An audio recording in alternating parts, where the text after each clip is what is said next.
When we parted company, I mentioned that we had left one very important piece out. So, let's go back and have a look.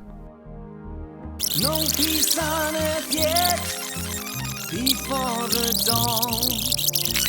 100 priests say a prayer. Stop! Right there. That one.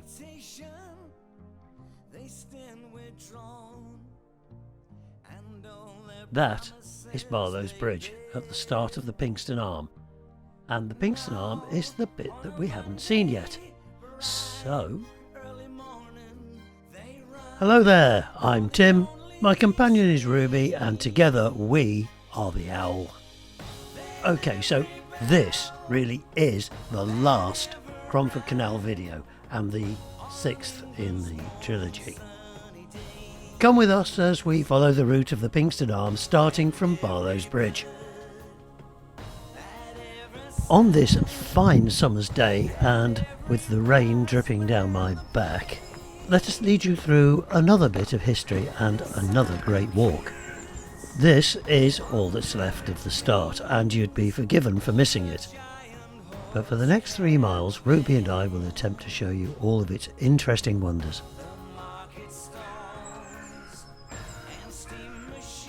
After much kerfuffle, the Arm, which was originally intended to link all the way to Mansfield, was opened in 1790. Cost, which included the flight of locks required to traverse the Kirkby summit, and the available alternative of building a railway, were the main reasons why it terminated at Pinxton. But it did very nicely, thank you, carrying Pinxton pottery, coal and iron ore from the various industries which were close to the route of the cut.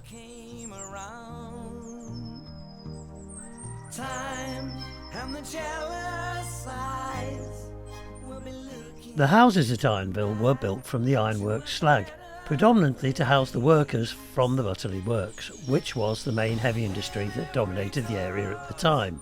Most of this area was mined steelworks and railway systems, all supporting the commercial giant which was Butterley. That anyone can step inside. It's been so long overdue. This fairy tale will draw you near and give you back. The village church is called Christ Church. It's a Grade II listed building and almost a mini cathedral, which says something about the wealth of the area when it was constructed in 1852. It's still an imposing sentinel guarding the spiritual life of this Victorian village.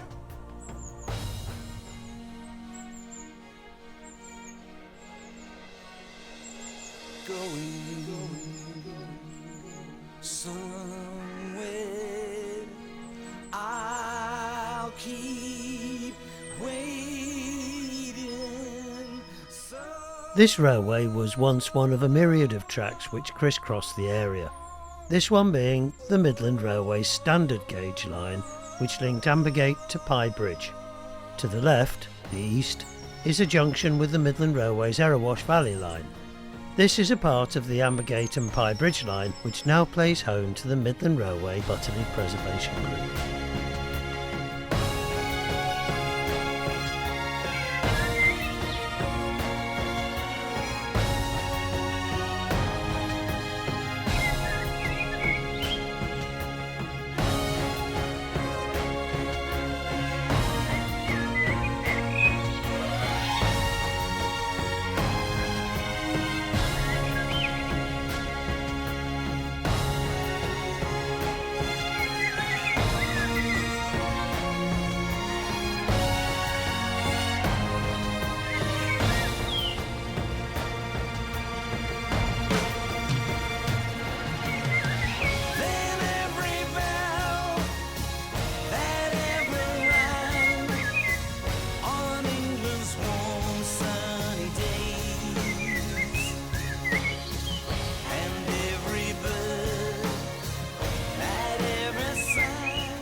A large sign, courtesy of Derbyshire County Council, proudly proclaims Pie Bridge Pond, belying the fact that this was once a thriving wharf where tramways would meet in order to transfer their freight to the canal. In fact, after the 1890s, this was effectively the canal's terminus, due to subsidence and open cast mining that was occurring north of here. But for now, just a partially hidden, rather muddy pond. To the south, the trade managed to soldier on for a further 40 years, before finally succumbing to the competition. No peace on earth yet before the dawn. 100 priests say a prayer in expectation. They stand withdrawn, and all their promises they bear. Now, on a Monday, bright, early morning, they run for the only train. Then every bell that ever rang on England's warm sunny days, and every bird that ever sang, and every brass band that played, the sound of kids on village greens, the giant horse caravan, the market stalls. At this point, we encounter the only extant railway in the area. This is the almost ubiquitous Midland Railway Erewash Valley line. Between the pages, wildflowers were pressed until one day they'd be found. No explanation. They'd all Although the footpath still legally exists, it's impassable.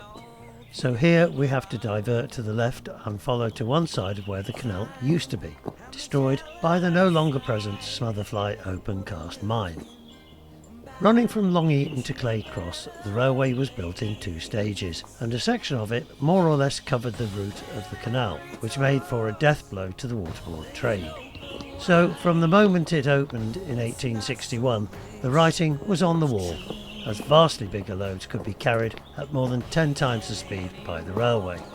One of the problems with coal is that a horse-drawn wagon couldn't carry much of it and still be pulled over the furrowed roads in poor weather by a horse. So the canals prospered, as a narrowboat and a butty, a boat pulled by another narrowboat, could carry about 70 tons at a constant walking pace. This was a huge improvement over the road haulage of the day.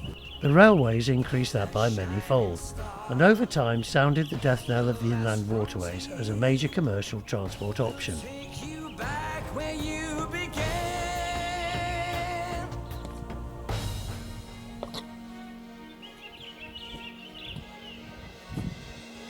Going somewhere. This gate heralds a change, both the start of the last leg of the journey and the appearance of water for the first time. This is the site of what was once a railhead where tramways, the Great Northern and the Midland, all had access to the canal, where minerals were transferred to the canal for the journey south. It's now a virtually straight walk to the pub. The site of the terminal wharf.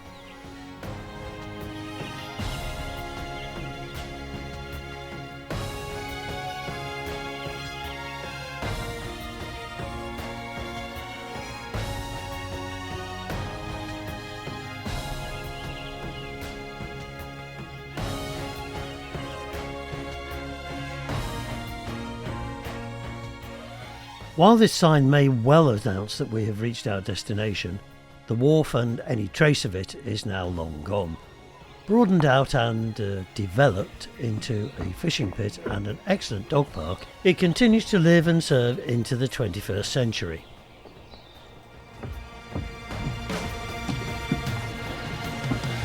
Then every bell that ever rang on England's Well, It only remains for Ruby and I to thank you for accompanying us on this almost epic saga of the Cromford Canal, and we really hope that you've enjoyed it.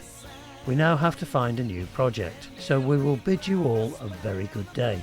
And if you feel so moved, a like, a subscription and a comment on the YouTube channel really helps.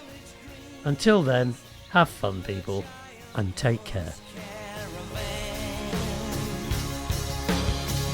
The market stall